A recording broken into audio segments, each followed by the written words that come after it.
Sipulong Keme po. Sipulong Keme Tondors po. Juliet, hayop kayo. Mga nakaano na po ako, 300 na nakuda na po ako. Sipulong Earn, Tondo, Manila. Isang sunong pa, titigiin ko tong live. Isang sunong star pa, tegi yung live. Wakeme. Juliet ha. Pagoda din ha.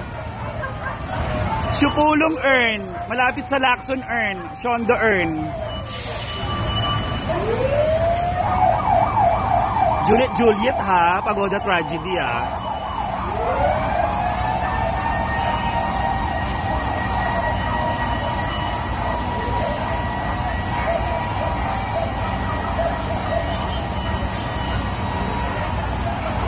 Buti na lang din na inabot sila si Yabela.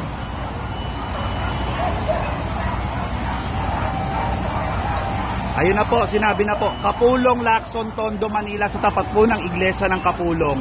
Ayan na po, chinika na po sa inyo. Huwag po tayong pa Juliet. Malayo po, nasa Moriones po sila Sachi. Mga 1,000 bahay pa po ang aabutin bago sila Sachi.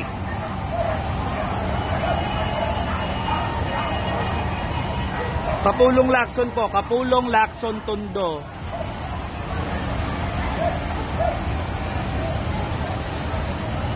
Malena, doon na muna Malena. Tatawagin na lang Malena, bakla. Pag may FDA na tatawagin, ha? Malena, pag may FDA na mga produkto, tatawagin. Malena, tatawagin. Hindi ko po alam yung first and second and third alarm pero malaki po itong sunog. Si Malena po pag uwi, ia-alarma ko. Saan? Mamaya hindi tayo makakalabas. Saan dulo? Doon na muna tayo. May sunog early. Oh. Kung? Lumakas lalo. Sabay, nandun. Kaya pa hindi ko yung third.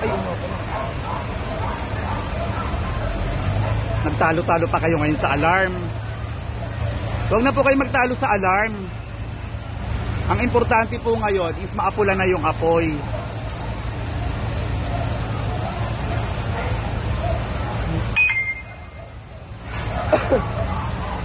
Saan to? Baguio po, Baguio. Sa Baguio po ito. O kaya po ano, Mindanao. Mindanao po. Mindanao po. Juliet.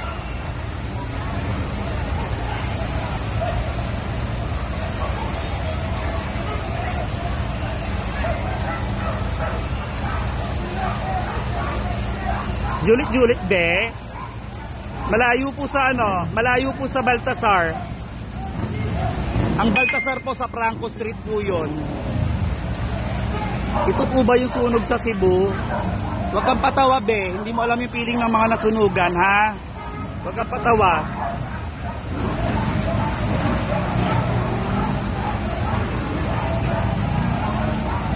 Medyo malayo pa po siya ng konti ron sa stoplight sa Kapulong. Yes po, ayan po. Kapulong, tapat ng Iglesia, Tondo.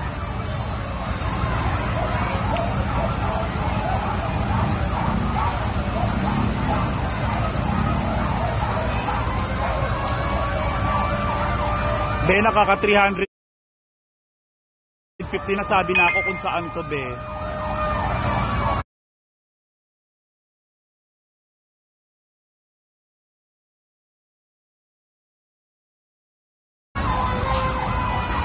Uulitin ko po Kapulong, Lacson, Tondo, Manila, katapat po ng Iglesia, Kapulong. Yun po.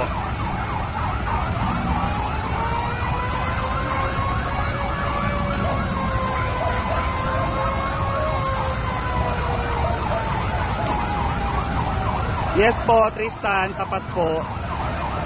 Medyo lumiit na siya ng konti, kanina sobrang laki talaga.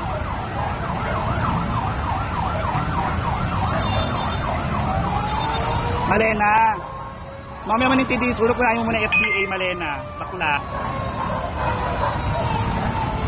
Kaya nga yung iba ginagawa pang katatawanan eh. Hindi nyo alam yung feeling ng nasunugan, wala nga naisalba yung mga taong gamit.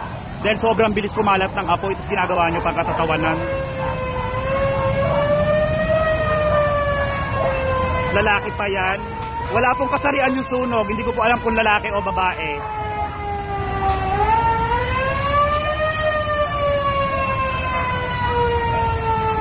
Bakla, wag mo utusan na itapat-tapat bakla. Pumunta ka rito, ikaw mag-effort, pumunta rito bakla.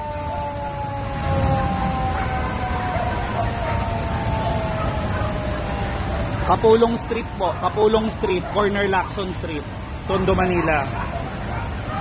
Naubayan. Hindi po coming soon po ito, hindi po ito ngayon. Coming soon. Comedy ha. Nakita ngayon yung live, tatanungin kung ngayon yan. Hindi po coming soon to.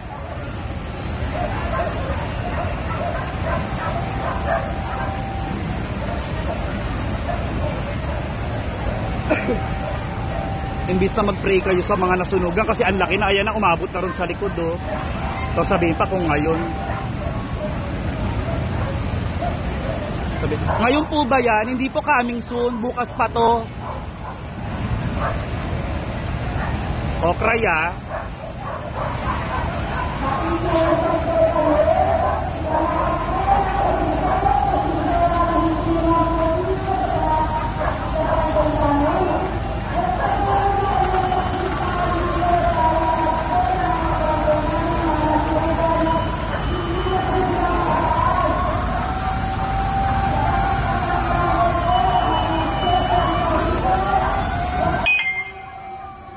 Wala namang pin, hindi po siya mapin. Ayaw.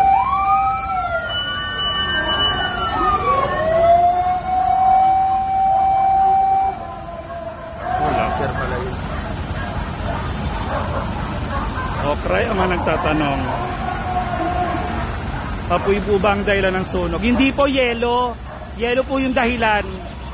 Gago lang ah. Huwag niyo po sanang danasin. Medyo malayo pa po siya sa Rojas. Kapulong Lacson po. Gago lang yung nagtatanong kung apoy ang pinagmula ng sunog. Hindi po yelo. Yelo po dahil sa yelo.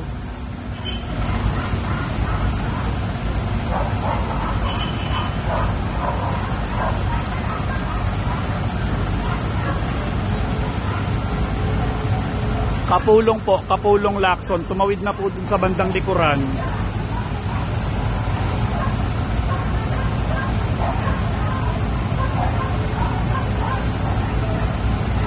Nakakaawa po yung mga nasunugan sa sobrang bilis po ng kumalat ng apoy. Yung iba pong tao, wala na po silang naisalbang gamit. Sana po walang nasaktan.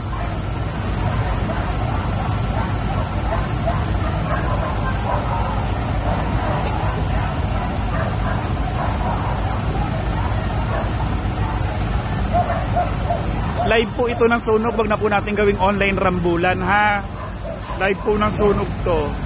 Hindi ko po alam kung ano pong barangay ang nakakasakop basta po Kapulong Street, katapat po sa ng iglesia ng Kapulong. Papasok po sa looban ng Lacson Street. Kapulong Lacson. Saan po banda ang Kapulong? Sa FDA, Malena, sa FDA.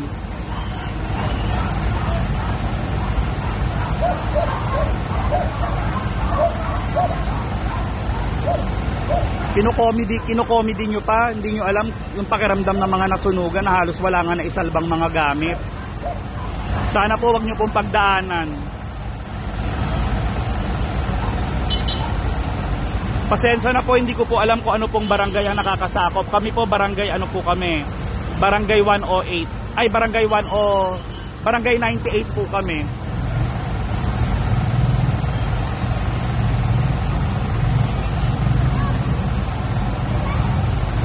Actually, hindi po siya humihina eh. Nanggaling po dito sa banda rito yung apoy sa kaliwa, papasok na po siya ron sa looban.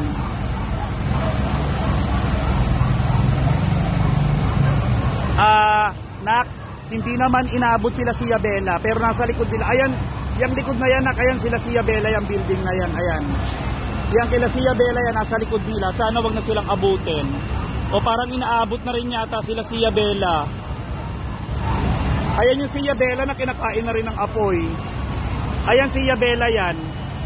Yung kinakain ng apoy na yan, si Yabela yan. Ayun, barangay 93 daw po kami.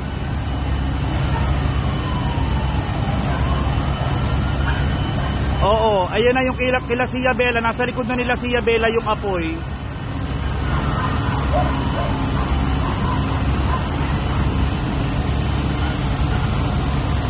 Sino nasa kotse? Wala po. Ilak mo muna. Yes po, Manila po. Tondo, Manila po. Tondo, Manila to be exact. Kapulong Street, Tondo, Manila to be exact po.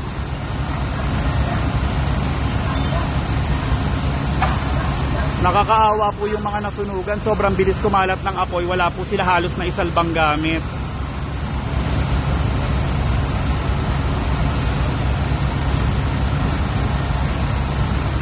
Kaya nga anak, nakakaawa. Magpapasko pa naman. Grabe, magpapasko pa naman. Tumawid na yung apoy, napunta na ron sa may bandang looban, no. Hindi ko po alam kung anong alarm na to eh. Barangay 104 at 95 po nakakasakop sa sunog ngayon dyan. Ayun daw po, Barangay 104 at Barangay 95 po ang nakakasakop. Salamat po. Medyo malayo naman po sa amin yung apoy. Okay lang sana walang pamasko tsaka walang handa, wag lang masunugan, di ba? Barangay 104 daw po, tsaka Barangay 105 tsaka Barangay 90 something po yung nakakasakop.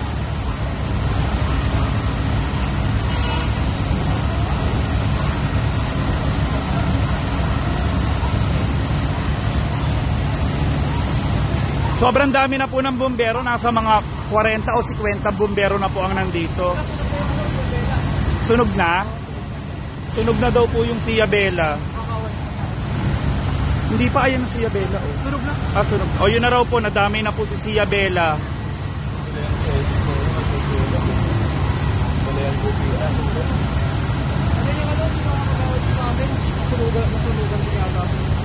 Port alarm na daw po ito, sabi ng mga nanonood. FYI po, kaya po nasa likod ang ibang bumbero kasi sila po ang susupply ng... Opo, pinagdudugtong-dugtong po nila yung mga hose po nila para po umabot po doon. Laki pa din, grabe. Port alarm na eh. Port alarm na raw po. Pacheco po ba? Malapit po. Malayo po ito sa Pacheco. Malayo po ito sa Pacheco. Super layo po nito sa Pacheco. Kaway mga tao. Kapulong po, Kapulong, Lacson, Tondo. Kapulong, Lacson, Tondo, Manila. Ayun po, pag diniretso nyo po yan, yung sa sunog, pier po ang labas niyan.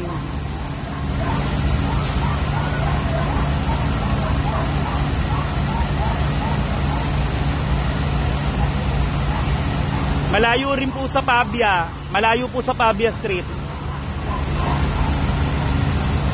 Kung meron po kayo mga kamag-anak sa Tondo, malayo po ito sa Pabia. Malayo rin po sa Pacheco. Kaya nga po, hindi po humihina yung apoy, lalo po siyang lumalakas. Tapos yung mga sa bandang likuran na bahay, yun na po yung mga ano.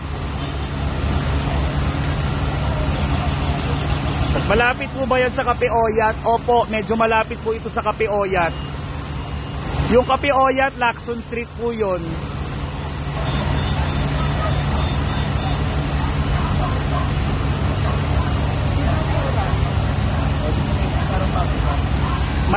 Nasa kabila po yung